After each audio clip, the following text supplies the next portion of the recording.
संघानं ठरवलं तर मोदी सरकार 15 मिनिटही राहणार नाही असं वक्तव्य संजय राऊतांनी केलंय। संघाला राजकीय सभ्यतेची चिंता असेल तर पडद्यामागे राहून अशा प्रकारे प्रवचन न झोडता या देशाच्या जनतेला दिशा द्यावी। नरेंद्र मोदींचं सरकार आरएसएसला पाडायचंय, आरएसएसला अहंकाराचा पराभव करायचाय असं विधान राऊतांनी केलंय। खासदार संजय राऊतांनी एक मोठं वक्तव्य केलेलं आहे। आपण पाहतोय संघानं ठरवलं तर 15 मिनिटं देखील मोदींचं सरकार राहणार नाही असं वक्तव्य संजय राऊतांनी केलंय।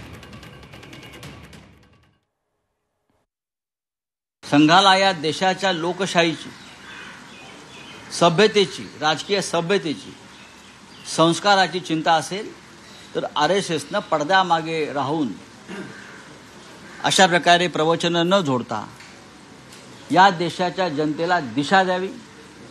आणि मला पूर्ण खात्री आहे आरएसएसने ठरवलं तर मोदींचं अहंकारी सरकार सत्तेत 15 मिनिटे राहू शकणार नाही।